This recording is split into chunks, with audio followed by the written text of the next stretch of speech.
최근 들어 전 세계에 보시면 지진들이 굉장히 많습니다. 브라질, 하이티, 칠레, 이란, 중국 많이 일어나고 있습니다. 많은 사람이 다쳤고 또한 죽었고 또 재산 피해도 엄청납니다. 전 세계적으로 또한 코로나 바이러스도 앓고 있지만 또 특히 중국에서는 지금 코로나 바이러스 이외에도 돼지 독감, 그 다음에 메뚜기 떼, 그리고 최근에는 홍수가 나서 어마어마한 피해, 그들이 자랑했던 문화유산도 굉장히 잃어버렸다고 말합니다. 그 가운데 피해 입은 사람들이 저희보다 죄를 많이 지어서 그렇겠습니까? 그렇지 않습니다. 거기는 죄가 없는 어린 애들도 있습니다. 굉장히 안타까운 것이죠.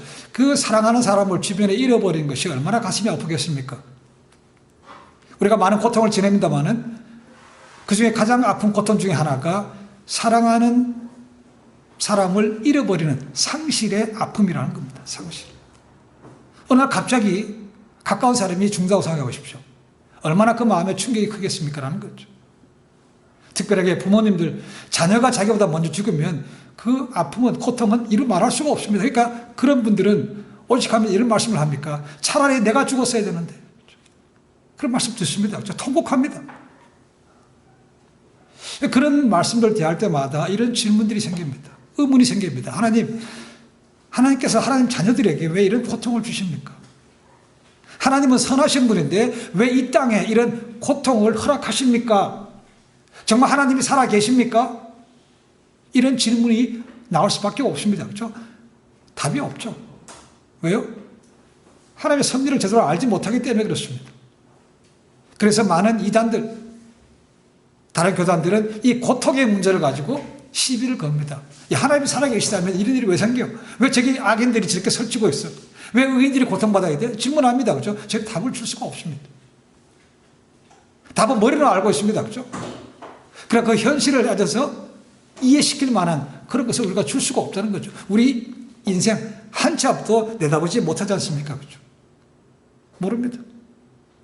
그런데도 우리에게는 그런 잃어버린 상실의 고통이 옵니다. 언제일지 모를 뿐입니다. 그렇죠? 또 대상이 누구일지 알지 모를 뿐입니다. 그러면 그런 문제를, 고통이 왔을 때 어떻게 이 문제를 해결해야 됩니까? 라는 거죠. 우리가 가지고 있는 성경책에서 그 원리들을, 교훈들을 찾아봐야 되는 거죠. 그 가운데 그런 잃어버린 고통이 있는 사람, 경험이 있는 사람으로부터 배우는 것이 맞는 거죠. 그렇죠? 경험이 없는 사람 얘기 들으면 머리는 그럴 수 있지만 네가 뭘 알아라고 말할 수 있다는 거죠. 그러나 똑같은 아픔을 가진 사람이었다면, 더 큰 아픔이었다면 그분들의 삶을 통해서 우리는 배워갈 수 있고 어떻게 반응하는지 알 수 있다는 거죠. 성경에서 고통하면 빼놓을 수 없는 사람이 있습니다. 우리가 오늘 읽었던 욥이라는 사람입니다. 욥. 오랫동안 많은 사람들이 고통의 문제에 답을 얻기 위해서 욥기를 읽었습니다. 근데 머리로는 이해가 되는데 가슴으로는 이해가 안 되더라는 거죠. 어떤 사람은 실망했습니다. 어떤 사람은 믿음에서 떠난 사람도 있습니다. 이해가 안 되는 거죠. 그렇죠? 그럼에도 불구하고 고통에 관해서는 이 욥이라는 사람을 빼놓을 수가 없습니다. 이 욥이라는 이름은 박해받는 자, 미움받는 자라는 뜻입니다. 그가 정확하게 어떤 시대에 살았는지도 잘 모릅니다. 저자가 누군지도 모릅니다. 욥기의 저자가 누군지 모릅니다. 다만 우리가 추측할 수 있는 것은 이 족장 시대에 살았던 사람이라고 봅니다. 그리고 그가 살았던 시대에는 아마도 읽어보신 분들은 아시겠지만 율법에 관한 얘기가 거의 없습니다. 십계명에 관한 얘기도 거의 없습니다. 그렇죠? 제사에 관한 규례가 없습니다. 그래서 모세가 준 율법보다 더 이전 시대일 것으로 봅니다. 그래서 기원전 1800년에서 2000년 사이, 최소한 아브라함 시대나 그 이전 시대라고 보는 거죠. 이렇게 질문하는 사람도 있습니다. 야, 욥이 실제 살았던 사람인가? 라고 질문합니다. 아니면 우리에게 그냥 감동을 주기 위해서 성경의 저자 가운데 한 사람이 그걸 썼는가? 질문하는 사람도 있습니다. 그렇죠? 그러나 성경의 다른 두 곳에서 욥이란 이름이 언급되고 있기 때문에 이 사람은 실제 있었던 사람이라고 보는 거죠. 첫 번째가 에스겔서 14장 14절입니다. 이런 말씀이 있습니다. 비록 노아, 다니엘, 욥 이 세 사람이 거기 있을지라도 그들은 자기의 의로 자기의 생명만 건지리라. 나 주 여호와의 말이니라. 노아와 다니엘이 실제로 살았던 사람이라면 당연히 욥도 살았던 사람이죠. 그렇죠? 특히 마지막에 뭐라고요? 나 여호와의 말씀이래. 그러니까 이 사람은 실제로 했던 사람이지 그것은 가공해 만들어낸 사람이 아니라는 거죠. 또 한 곳에는 야고보서 나옵니다. 야고보서 5장 11절입니다. 보라, 인내하는 자를 우리가 복되다 하나니 너희가 욥의 인내를 들었고 주께서 주신 결말을 보았거니와 주는 가장 자비하시고 긍휼히 여기는 자신이라. 뭡니까? 초대교회 예루살렘 교회 리더였고 예수님의 동생이라고 그러죠. 야고보가 뭡니까? 고통에 본받는 모델로서 욥을 얘기하고 있다는 겁니다. 가상의 인물이라면 모델이 될 수가 없죠. 그렇죠? 실제로 살았기 때문에 모델이 될 수 있는 것이죠. 그래서 다른 성경책에 언급이 되기 때문에 욥은 가상의 인물이 아니고 실제 했던 인물이라는 거죠. 자, 그가 어디 출신인가? 우즈라고 되어 있습니다. 우즈. 이 우즈가 어디인가? 에돔. 아니면 에돔 부근이라고 얘기합니다. 에돔. 그럼 에돔이 어디에 있습니까? 사해 남동쪽에 있습니다.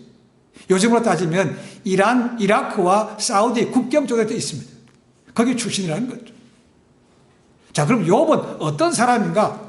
그 인격이 오늘 말씀, 저기 읽지 않았습니다. 앞부분에 나옵니다. 그가 순전하고 정직한 사람이고 하나님을 경외했고 악에서 떠난 사람이라고 말하고 있습니다. 이 도덕적으로 거의 흠잡을 만한 것이 없고 정직하고 하나님을 경외하는 사람이었다는 겁니다. 그럼 그냥 쉽게 하면 인격적이고 도덕적인 사람이었다라는 거죠. 그의 가정은 어떻습니까? 아내가 있고 아들이 7명이고 딸이 3명, 자녀가 10명인 대가족입니다. 그리고 돈도 족장세답게 재산도 굉장히 많았습니다. 자, 그가 자녀가 많고 돈이 많았던 게 중요한 것이 아니고 이 욥이란 사람이 어떤 사람인가 그의 인격이 중요한 것이죠. 하나님을 경외하며 악에서 떠나려고 애썼던 사람이라는 거죠. 그렇다고 해서 그가 죄가 없다는 말은 아닙니다. 그렇죠? 죄 없는 사람은 없습니다. 그러나 외적으로 보기에 노아처럼 의를 행하려고 애썼던 그런 사람인 것은 분명합니다. 자, 그렇게 평온하고 그렇게 화목했던 가정에 어느 날 폭풍이 몰아닥쳤습니다. 정말 감당하기 어려운 겁니다. 4가지 사건을 얘기합니다. 하루에 졸지에 모든 걸 다 잃어버립니다. 근데 공교롭게도 그때마다 종이 한 명씩 살아서 와서 주인에게 욥에게 보고합니다. 공교롭게도 한 명씩 살아남아요. 첫 번째 보니까 스바, 요즘 얘기하면 이디오피아, 수단 쪽입니다. 거기 사람이 쳐들어와서 일하고 있는 종과 소와 나귀를 죽였다는 겁니다. 두 번째는 하늘에서 불이 내려와서 양과 종을 살라버렸다. 세 번째는 갈대아, 바벨론입니다. 거기 사람들이 와서 낙타를 빼앗아갖고 종도 죽였답니다. 네 번째는 더 가슴 아픈 겁니다. 장남집에 모였을 때 태풍이 불어서 기둥이 무너지는 바람에 자녀 10명이 다 죽었다는 겁니다. 이것이 연속해서 4가지 사건이 일어나는 게 한 명씩 와서 보고하더라는 것이죠. 어떻게 했습니까? 기가 막힐 노릇이죠. 말이 안 나옵니다. 그렇죠? 요즘 얘기하면 아예 졸도했거나 아니면 이성을 잃었거나 그렇죠? 심장마비 했을지도 모릅니다. 더 나아가서는 극단적인 결단을 했을 수도 있습니다.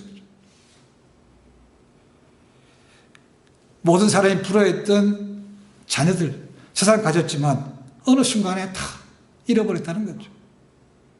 지혜왕 솔로몬이 쓴 마지막에 쓴 전도서가 있습니다. 전도서. 거기 9장 12절에 이런 말씀이 있습니다. 대저 사람은 자기의 시기를 알지 못하나니 물고기가 재앙의 그물에 걸리고 새가 올무에 걸림같이 인생도 재앙의 날이 호련히 임하면 거기 걸리느니라. 욥에게 딱 맞는 말입니다. 풍요로운 것이 영원하지 않더라는 것이죠. 어느 날 올무처럼 그냥 순식간에 왔다는 겁니다. 욥은 자신에게 무슨 일이 일어났는지는 알았습니다. 그죠? 근데 왜 일어났는지는 몰랐습니다. 모릅니다. 지금 저희는 이 욥기를 쓴 저자가 하늘에서 이런 일이 결정됐기 때문에 욥에게 낫겠다고 우리는 알고 있지만, 썼기 때문에 알고 있지만 욥 자신은 이 땅에 있기 때문에 알 수가 없는 거죠. 이게 답답해 미칠 지경입니다. 하나님께서 인생을 지으시고 인생을 모르게 했다고 되어 있습니다. 전도서 7장 14절에 이런 말씀이 있습니다. 형통한 날에는 기뻐하고 곤고한 날에는 생각하라. 하나님이 이 두 가지를 병행하게 하사 사람으로 그 장래 일을 능히 헤아려 알지 못하게 하셨느니라. 기쁜 일과 슬픈 일이 함께 있는데 왜 이랬습니까? 알지 못한다는 겁니다.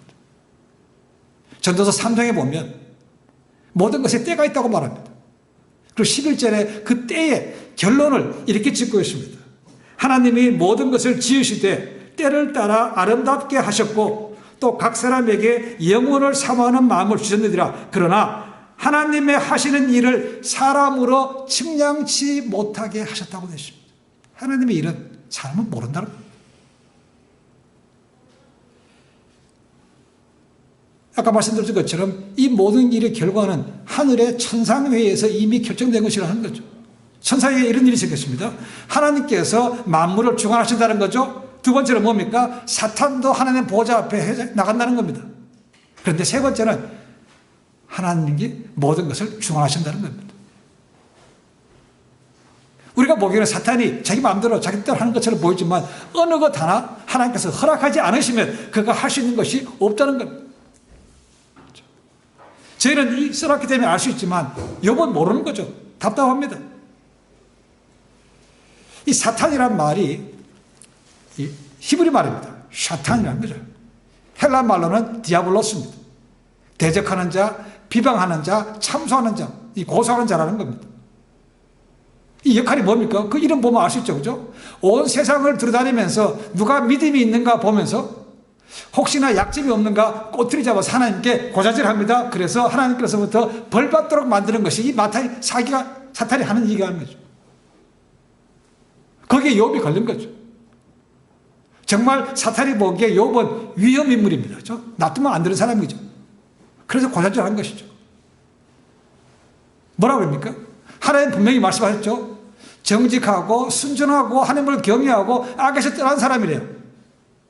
근데 사탄은 뭡니까? 정면으로 반박합니다. 마치 에덴 동산에서 뱀이 했던 것과 똑같습니다.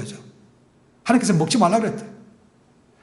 먹어도 안 죽어. 뱀이 그렇지 않습니까? 똑같이 사탄이 하고 있는 거죠. 그렇죠? 하나님께서 욥이 그런 믿음이 있는 것은 복을 많이 주시니까 그런 거 아닙니까?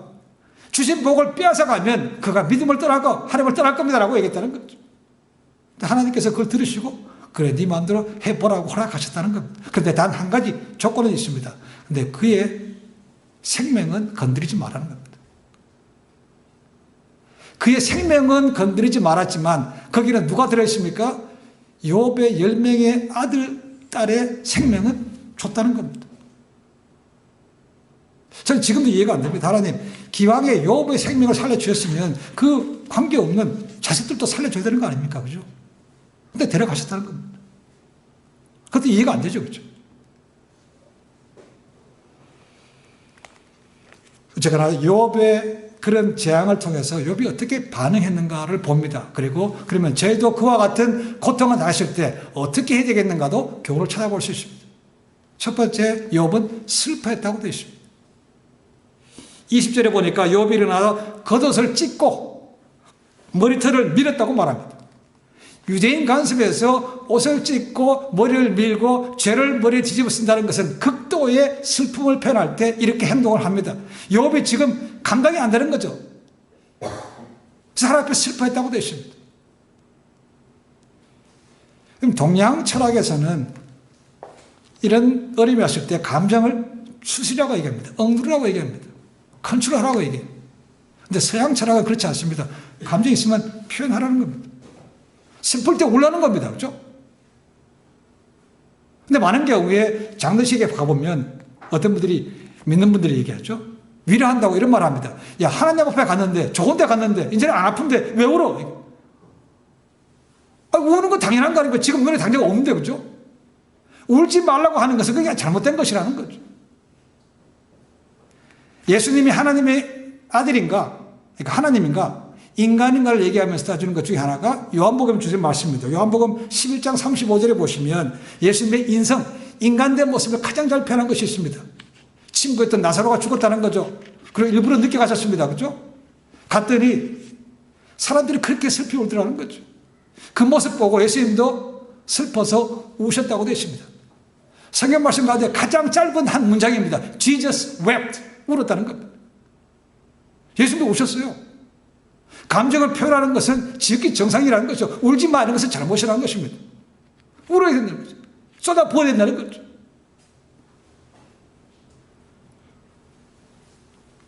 마음에 쌓아두면 병이 됩니다. 그렇죠? 화병이 돼요. 마음에 있는 것은 감정은 표현하십시오. 요번 울었습니다. 두 번째, 죄를 짓지 않기로 결단했다는 겁니다. 22절 보니까 이 모든 일에 욥이 범죄하지 아니하고 하나님을 향해서 원망스러운 말도 안 했다는 겁니다. 이 말씀 속에서 왜 하나님께서 그를 의인이라고 부르는지, 왜 그가 하나님을 경외한다고 하는지 우리가 알 수 있습니다. 그렇죠? 이런 엄청난 일을 했는데 하나님, 우리 같으면 어떻게 하겠습니까? 하나님 어찌 이럴 수가 있습니까? 내가 뭘 이렇게 잘못했다고 이럽니까? 따지는데 욥이 그렇게 하지 않았다는 겁니다. 그런 상황 속에서 하나님을 원망하지 않기로 자기가 한 것이라는 거죠. 우리가 어려운 일 당할 수 있습니다. 그렇죠? 그럴 때라도 죄를 범하지 않는 지혜는 필요하다는 겁니다.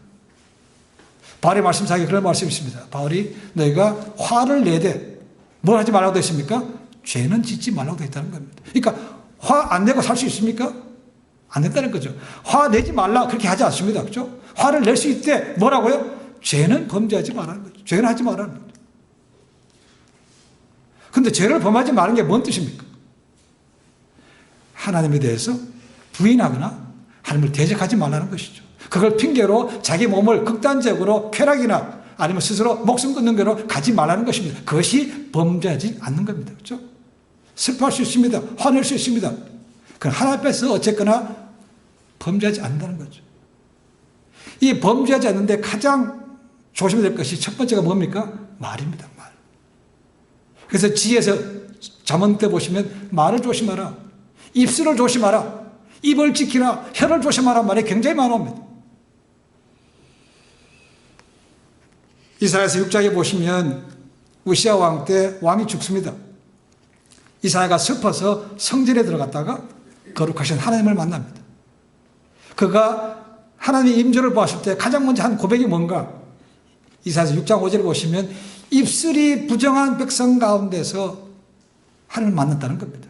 입술이 부정하다는 것은 말의 범죄, 그러니까 모든 죄의 근원이 입에 나온다는 거죠. 내가 죄인이라는 것입니다. 내가 죄 중에서 하나님을 만났다는 겁니다. 그러니까 나는 죽을 수밖에 없다는 거죠. 이사야가 그렇게 고백했습니다. 시편 141편 3절에 보면 이런 말씀이 있습니다. 여호와여 내 입 앞에 뭘 세우라고요? 파수꾼을 세우시고 내 입술의 문을 지키시옵소서. 이 입에 파수꾼 필터를 달고 들어가고 나가는 것을 걸으라는 겁니다. 이것이 하나님 앞에 범죄하지 않는 것이라는 거죠. 야고보서 나오죠. 그렇죠? 야고보 신약의 잠언입니다.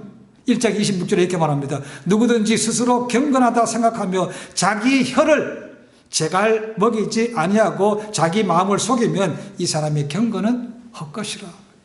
이 말이 얼마나 중요합니까? 최소한도 말로는 범죄하지 않아야 된다는 거죠. 그걸 핑계로 드럭하고 그걸 핑계로 방탕을 가는 것도 안 되지만 가장 첫 번째는 이 말, 입술을 지키라는 것입니다. 슬퍼했습니다. 범죄하지 않기로 결단했습니다. 세 번째 보니까 하나님을 예배했다고 되어 있습니다. 20절에 보니까 욥이 일어나 겉옷을 찢고 머리털을 밀고 그 다음에 뭡니까? 땅에 엎드려 경배하며라고 되어 있다는 거죠. 우리 삶에 불행이 없으면 좋겠습니다. 그때 불행이 온다는 거죠. 이제 불행이 왔다 할지라도 그때도 뭐라는 겁니까? 예배 드리라는 거죠. 참 어렵습니다. 오늘 우리 코로나 바이러스 때문에 모이지 마라 그러니까 잘 됐다. 예배 안 드리니까 너무 좋다. 그래서 믿습니다. 그렇죠? 그것이 지나다 보니까 이제는 교회 주일에 안 가는 것도 그냥 편하게 지내버렸어요. 작년 겨울에 만났던 러시아 선교사 원대한 선교사님이 있습니다. 2015년도에 갔을 때 그렇게 얘기하더라고요. 예배에 대한 정의를 이렇게 말합니다. 그 사람은 예배 드릴 수 없는 상황에서 예배 드리는 것이 진짜 예배입니다라는 거죠. 다니엘이 들었던 것처럼, 그렇죠? 그렇게 하면 죽는 것을 알고도 했다는 거 아닙니까? 그리 아니하실지라도 환경은 허락하지 않습니다. 그죠? 근데 예배 드렸다는 거죠. 그게 진짜 예배라는 겁니다. 땅에 엎드렸다. 땅에 엎드렸다는 것은 신학적으로 굉장히 중요한 의미가 있습니다. 땅에 엎드렸다는 것은 겸손을, 자기를 낮추는 거니까 겸손의 의미도 있습니다. 그죠? 근데 땅에 엎드리라는 것은 사람이 땅에 엎드리면 뭡니까? 뭐가 보입니까? 흙이 보이죠. 땅이 보입니다. 그죠? 그 말은 뭡니까? 아, 내가 흙으로 만들어졌으니까 언젠가는 흙으로 돌아가는구나. 나는 피조물이고 나를 지으신 하나님이 창조주구나. 그러니까 하나님 앞에서 나는 피조물이요 하나님은 창조주님이라고 고백하는 것이 땅에 엎드린다는 신학적인 의미라는 거죠. 우리가 드린 예배라는 말이 월십입니다. 월십. 이 월십이라는 단어가 worth, 가치라는 단어에서 나왔습니다. 합당한 분에게 우리의 모든 것을 드려서 높이는 것이 예배입니다. 하나님은 창조주고 나는 피조물입니다. 나는 아무것도 아닙니다라고 겸손하게 드린 것이 하나님께서 기뻐하시는 진정한 예배라는 거죠.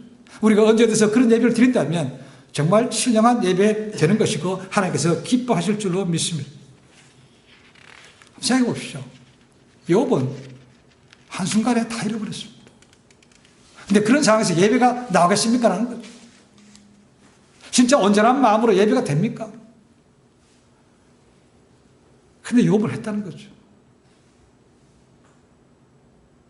그러니까 사탄이 욥을 시기할 수밖에 없는 건 지극히 당연하죠. 그죠? 이만한 믿음이니까 하나님께서 믿고 그래 네 마음대로 해봐. 욥은 안 그럴걸?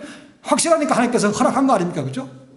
만약에 그럴 때 흔들린다면 하나님께서 허락할 리가 없죠. 어떻게 보면. 그만큼 되니까 허락했다는 겁니다. 근데 그런 상황에서 욥은 당연히 하나님을 원망하지 않았고 범죄하지 않았고 하나님께 예배했다는 거죠. 우리의 보편적인 믿음으로는 욥의 아내가 했던 고백이 맞습니다. 2장에 보면 나옵니다. 2장 9절에 이런 말씀입니다. 그때도 욥이 하나님을 원망하지 않자 욥의 아내가 뭐라고 하는 줄 압니까? 하나님을 욕하고 죽으라고 얘기합니다. 그게 정상 아닙니까? 그렇죠? 근데 욥은 입술도 범죄하지 않고 하나님 앞에 예배했대요. 감당치 못할 그런 믿음을 가진 사람이기 때문에 하나님께서 허락하신 거죠. 우리가 믿음이 있다고 생각합니다. 그렇죠? 그러나 항상 똑같은 믿음은 아니라고 생각합니다.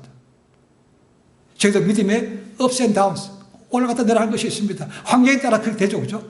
한심합니다. 어떻게 보면. 야, 내 믿음이 이거밖에 안 되는 건가? 우리가 상황이 바뀔 때라도 자기 자신을 합리화하고 핑계댈 것이 아니고 정말 예배 드릴 수 있는 그런 마음이라면 정말 하나님께서 기뻐 받으시고 그를 귀한 일에 쓰실 줄로 믿습니다. 욥은 진정한 예배자였습니다. 네 번째로 욥은 하나님의 주권을 인정했다는 겁니다. 21절에 아까 제가 읽었던 성경책은 공동번역입니다. 이해하지 못하는 단어가 나오죠. 적신이란 말이에요. 적신. 이 적신이라는 단어는 영어로 보면 naked입니다. 발가벗었다. 벗었다는 것입니다. 뭡니까? 내가 태어날 때 알몸으로 나왔으니까 죽을 때도 알몸으로 간다는 겁니다. 이걸 얘기하면 한자로 얘기하면 뭡니까? 공술의 공술거. 빈손으로 왔기 때문에 빈손으로 간다는 겁니다. 여기는 표현은 뭡니까? 하나님, 내가 부족한 것이 많은데 그래도 불구하고 자녀의 복도 주셨죠? 근데 많은 재산도 줬다는 겁니다. 이렇게 하나님께서 주셨으니까 주신 분이 하나님이니까 하나님께 원하시면 가져가실 수 있습니다라는 거죠. 우리는 뭡니까? 주는 건 좋습니다. 그죠? 어릴 때 하나님 당연히 도와줘야 되는 분이죠. 근데 내가 얻고 나면 하나님께 다시 드리는 거는 아까워서 못 드립니다. 어떤 분 그러죠? 하나님 내게 로또 당첨되면 내가 반 드리겠습니다. 반 드릴까요? 못 드립니다. 말은 그렇게 하죠. 그렇죠? 필요할 때는 하나님 주십시오라는 거예요. 받습니다. 그렇죠? 하고 나면 그 다음에는 뭡니까? 내 능력으로 내가 노력해서 내 지혜를 했으니까 하나님 앞에 못 드린다는 거죠. 근데 욥은 뭡니까? 이 모든 주신 것이 하나님이기 때문에 하나님 가져가실 수 있습니다. 그분의 주권을 인정했다는 겁니다. 굉장히 어려운 겁니다. 다섯 번째로 하나님을 찬양했답니다. 물론 예배 가운데 찬양은 들을 수 있습니다.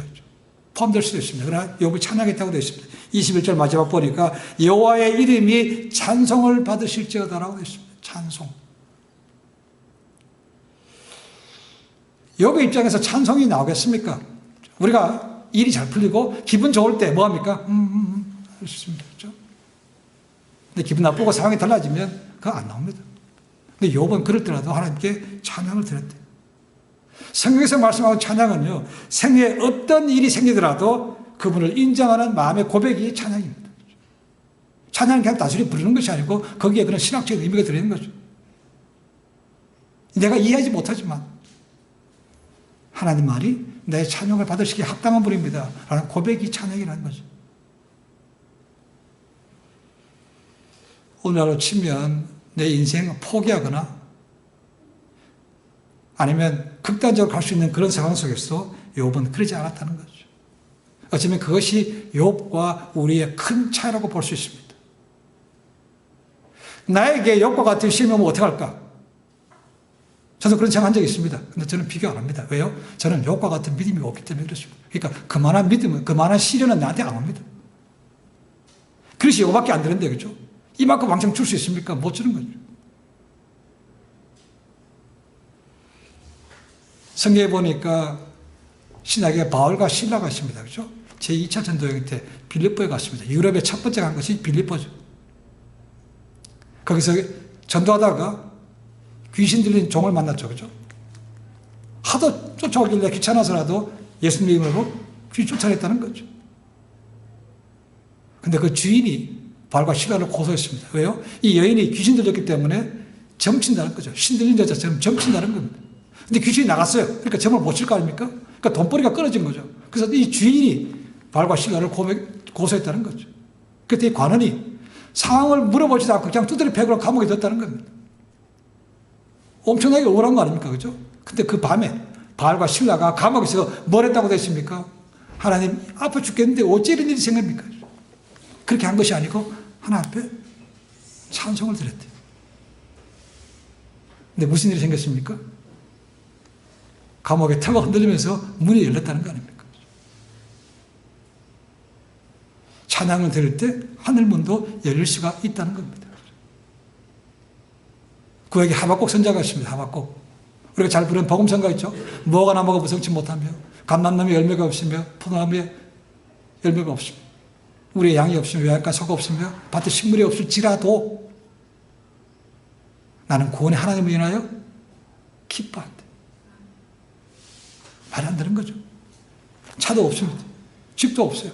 은행에 잔고에 돈도 남아있지 않습니다. 먹을 것도 없어요. 그런데도 뭡니까? 구원한 것 때문에 하나님 앞에 감사할 수 있다는 것이 바로 하박국의 고백이라는 거죠. 지금 욥의 마음이 그렇다는 겁니다. 지금 그렇게 많은 부자가 요즘 속된 말로 하면 개털됐어요. 아무것도 없어요. 그런데 예배하고 찬송 드렸다는 것이 믿어집니까?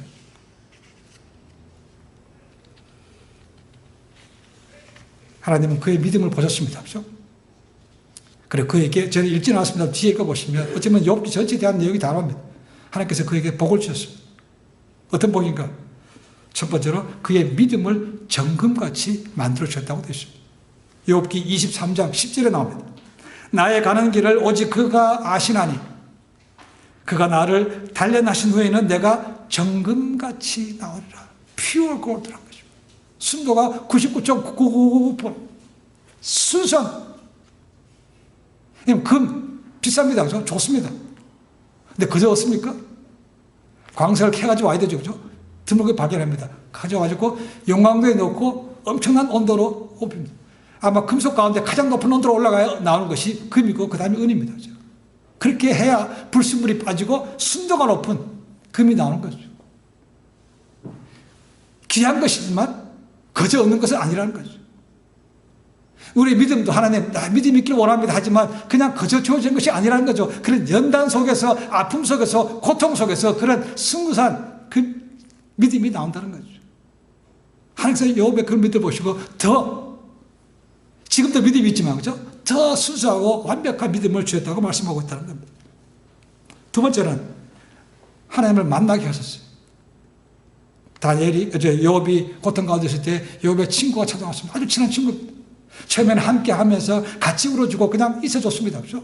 근데 시간이 지날수록 그들이 욥을 정죄하기 시작합니다. 야, 욥, 우리는 잘 모르지만, 야, 네가 분명히 지은 죄가 있으니까 하나님이 하실 거 아니냐? 인실 짓고 하라는 것입니다. 계속해서 이렇게 갈고요. 답답한 거 아닙니까? 아무리 돌아봐도 내가 하나님 앞에 그렇게 크게 범죄한 것이 없더라는 거죠. 근데 계속 얘기하니까 화가 나는 거죠. 하나님 앞에 나가서 따지는 거예요. 하나님, 왜 가만히 계십니까? 좀 친구들한테 말씀해 주십시오. 아니면 나 좀 만나 주시고, 나 한번 변론해 보시자고 얘기합니다. 근데 하나님께서 아무런 말씀도 안 하시고 그냥 침묵하십니다. 근데 마지막 순간에 하나님께서 그를 만나 주십니다. 42장 5절 6절에 이렇게 말합니다. 내가 주께 대하여 귀로 듣기만 하였었더니 이제는 눈으로 주를 배웠나이다. 그러므로 내가 스스로 한하고 티끌과 제 가운데서 회개하나이다. 그렇게 원하던 하나님을 만났습니다. 만나고 뭡니까? 따지고 싶은데 아무 말도 못해. 네가 이런 걸 아느냐, 이런 걸 아느냐, 네가 어디 있느냐 묻는데 질문에 답을 하나도 못하라는 거죠. 그래서 내가 참 무지하구나. 저분은 창조주고 나는 피조물인데 내가 뭘 따졌는가 스스로 회개했다고 하고 있다는 거죠. 하나님을 만남을 통해서 깨달음과 회개가 이루어졌다는 것입니다. 그리고 하나님 앞에서 더 당연히 잘하고 복도 받는 것이죠. 세 번째는 용서하는 사람이 됐다는 겁니다. 용서. 자기가 고통 가운데 있는데 위로하러 왔던 친구들이 계속해서 갈고요. 마음 편하겠습니까? 쌓이죠. 그런데 하나님을 만나고 보니까 용서할 수 있는 마음이 생겼다는 것입니다. 욥기 42장 10절에 이런 말씀이 있습니다. 욥이 그 벗들을 위하여 빌매 여호와께서 욥의 곤경을 돌이키시고 욥에게 그의 소유보다 갑절이나 주셨다고 되어 있습니다. 욥에게 친구를 위해서 기도할 수 있는 마음을 주셨다는 겁니다. 용서되니까 친구를 위해서 기도할 수 있는 거죠. 그 마음의 분노가 만남을 통해서 없어진 거죠. 그리고 그에게 잃어버린 것보다가 갑절로 보셨다는 겁니다. 앞에 재산 보시면 양, 낙태, 소, 종들 엄청나게 많습니다. 그렇죠? 그래서 배로 더블로 줬다는 겁니다. 자녀는 더블로 주지 않았습니다. 자녀는 똑같이 10명 줬다는 겁니다. 근데 그 딸들이 마지막에 보시면 굉장히 아름다웠다고 얘기합니다. 요즘 얘기하면 미스 팔레스타인 정도 된다고 생각합니다. 이런 복이 줬다는 것이죠. 저는 이 말씀 속에서 요즘 얘기하는 번영신학, 그 다음에 기복신학, 무조건 옵니다. 고난 가운데 지나고 나면 다 옵니다. 그렇게 말씀드리고 있지는 않습니다. 물질적인 복은 하나님께서 주실 수도 있고 주시지 않을 수도 있습니다. 그렇죠? 그것을 보편화시켜서 고통만 겪고 나면 다 주신데 이거는 아니라는 거죠. 중요한 것은 하나님과의 회복이 됐다는 것입니다. 하나님과 화목하게 된 것이고 친구들과도 화목하게 된 것이고 화평을 얻게 된 것이지, 그렇죠? 돈 받았다, 재물이 맞았다, 그것은 아니라는 것입니다. 욥기의 주제가 그게 아닙니다. 그렇죠? 욥기의 주제가 하게 되면 가장 떠오르는 것이 고통과 고난입니다. 그렇죠? 당연히 욥 안에 그런 내용은 들어있습니다. 그러나 주제는 왜 고통이 오는가? 그게 답이 아니라는 거예요. 주제는 그게 아닙니다. 욥기의 주제는 뭐냐면 왜 피조물인 우리가 어려운 환경에도 불구하고 하나님께 예배와 찬양을 드려야 하는가라는 겁니다. 고통 중에서도 그렇게 할 수 있는 거예요. 그렇게 해야 된다는 것입니다. 그게 답이 욥기에 들은 전체적인 주제라고 볼 수 있습니다. 눈앞의 환경은 전혀 달라진 것이 없습니다. 그렇죠? 그러나 그의 마음이 달라지니까 하나님 만나고 보니까 모든 것이 달라져 보인 것이죠. 그래서 슬퍼하며 했던 사람이 찬송드리며 예배 드릴 수 있게 된 것이죠. 우리가 하나님을 제대로 알겠습니까?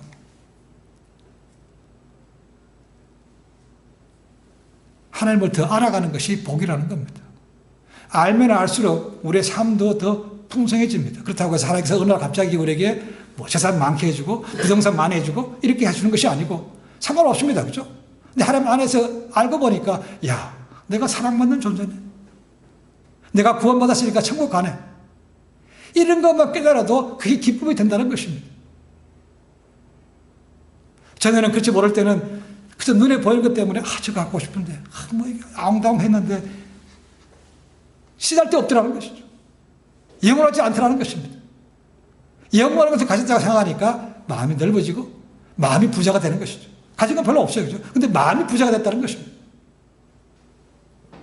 이것이 하나님을 진정으로 만나고 나면, 제대로 알고 나면, 알면 알수록 더 풍성해지는 거죠. 하나님은 우리에게 그런 귀한 은혜를 주시기 위해서 때로는 상실의 아픔도 주실 수 있고, 음모석에 빠질 수 있게 해줄 수도 있고, 이제 풍랑 가운데 던져줄 수도 있다는 거죠. 근데 그 가운데 하나님께서 함께 하시고, 그것에서 건져 주신다는 겁니다. 강철 왕, 카네기 아시죠? 카네기 오피스에 가면 그림이 하나 있다고요, 그죠? 바닷가에 보트가 하나, 조그마한 보트가 하나 있는 겁니다. 그래서 그 밑에 이런 글이 써 있습니다. 밀물은 반드시 온다. 어렸을 때는 볼 게 없어가지고 거지처럼 지냈습니다. 그죠? 근데 그 꿈을 꾼 것이, 그 그림이요, 귀한 화가가 그린 그림이 아니고, 그렇게 어려운 지낼 때 길거리에 가다 보니까 그 그림이 있더래요. 그 그림을 가져와서 그 밑에다가 붙였다는 건 자기가 반드시 밀물이 온다. 밀물이 오면 배가 뜨는 거 아닙니까? 그렇죠? 내가 그렇게 뜬다는 겁니다. 우리 인생에도 고난이 올 수 있습니다. 그렇죠? 정말로 감당하기 어려운 상실의 아픔. 내 가장 귀한 것이 자질 수도 있고, 재산일 수도 있고, 잃어버릴 수 있는 아픔이 온다는 거죠. 근데 그것을 통과하고 나면 반드시 하나님의 신령한 은혜가, 비교할 수 있는 은혜가 온다는 겁니다.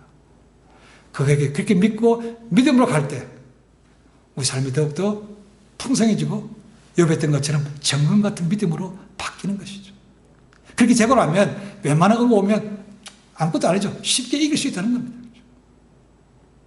하나님은 그걸 원하신다는 거죠. 살다가 얘기지 못했을 때 잃어버리는 상실의 아픔이 있다 할지라도 욥과 같은 그런 삶을 기억하시고 입술로 범죄하지 않고 오히려 예배드림을 통해서 하나님의 복을 받고 또 복의 통로가 될 수 있는 그런 삶이 되시기를 주님의 이름으로 간절히 축원해 드립니다. 기도하겠습니다.